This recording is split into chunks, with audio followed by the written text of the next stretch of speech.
e agora estão fazendo. A escravidão, como eu falei, é só uma figura. Não quer dizer que Deus é um tirano. Não quer dizer que Deus é alguém que te castiga por cada falha. Não! Isso não acontece. É só para mostrar que agora você tem uma lealdade e você deve uma obediência a esse Senhor. Mas a escravidão é bem diferente do que aqui nós estamos acostumados. Vamos ver o que o próprio Paulo afirma em outro texto. Pois aqueles que são guiados pelo Espírito de Deus são filhos de Deus. Porque o Espírito que vocês receberam de Deus não torna vocês escravos e não faz com que tenham medo. Pelo contrário, o Espírito torna vocês filhos de Deus. E pelo poder do Espírito dizemos com fervor a Deus: Pai, meu Pai. O Espírito de Deus se une com o nosso espírito para afirmar que somos filhos de Deus. Então é uma escravidão só simbólica, porque na prática eu não me sinto um escravo. Eu me sinto um filho. Eu não me sinto alguém humilhado, ultrajado, rastejando, triste. Eu tenho coragem e ousadia para falar: Pai, meu Pai. Por isso eu tenho prazer em servir.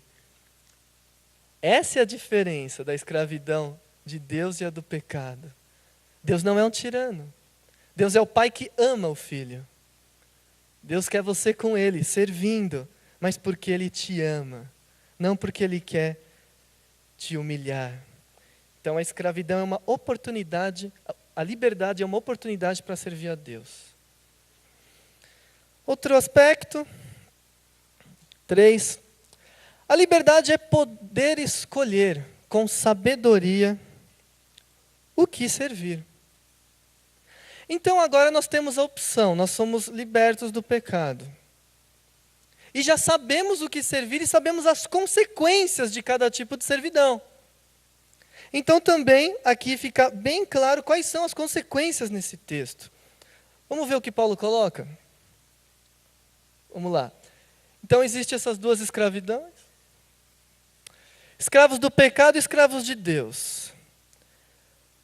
Eu já sei que existem as duas. O que acontece comigo se eu estiver em cada uma delas? Quais são as consequências? Vamos ver. Consequência de ser escravo do pecado: vergonha e remorso. Paulo está falando, quando vocês eram escravos do pecado, o que vocês ganharam? A não ser a vergonha que vocês têm hoje, de olhar para trás e ver que só fez coisa errada. Quando a gente lembra da nossa antiga vida, bate um remorso, uma vergonha. Onde eu estava com a cabeça? Até mesmo aqueles que ainda estão presos no pecado, quando olham para trás se envergonham. E dizem, o que foi que eu fiz?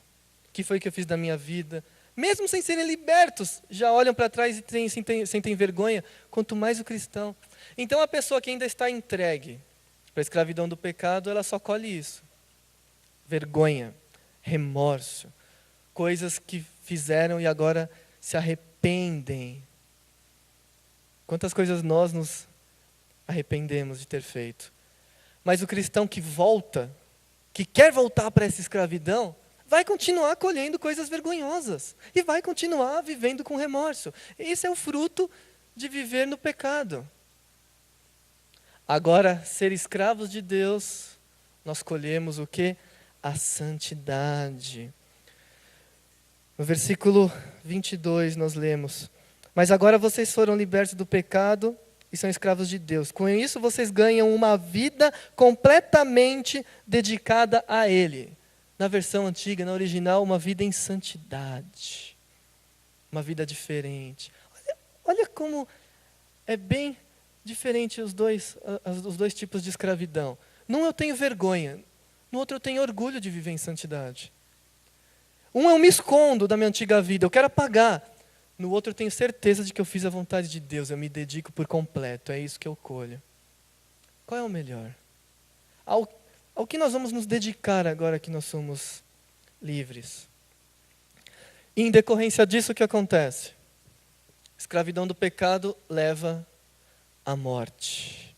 Morte física, que ocorre com todos nós. Morte espiritual, que é o afastamento total de Deus. Morte eterna, viver longe de Deus para sempre. Essa escravidão não chega em lugar nenhum. Você pode achar que leva a prazeres, o prazer acaba. O prazer acaba com esse corpo nessa vida. Você não leva isso para nada, você morre. E o que você fez? Nada, só colheu a morte. Mas a escravidão a Deus, aquele que é escravo de Deus, que já foi liberto, o que ele tem? Vida eterna. Vida para sempre com Deus. Ao lado de Deus, isso é salvação. Isso é viver com Deus para sempre, lado a lado, pai e filho, em amor. Vale a pena ser escravo de Deus? Vale. Porque você herda a vida eterna. E a morte é um merecimento, a vida eterna é presente. Se você peca, erra e vive no erro, você vai ganhar o que você merece. Paulo está usando a linguagem de um mercenário de guerra, que quando trabalha, luta, no fim, o capitão dá um preço. Você merece isso. Você merece morte e vai ter morte. Já a vida eterna, você não merece. Porque você já foi escravo do pecado um dia. Mesmo sendo liberto, hoje você ainda peca, ainda tem suas falhas. Você ganha a vida eterna. Então nós somos escravos, mas ganhamos presente. E não é qualquer presente. É uma herança completa de uma vida para sempre ao lado do Pai. É uma escravidão perfeita. Eu quero essa escravidão para mim. Apesar da dureza do termo, ela é perfeita.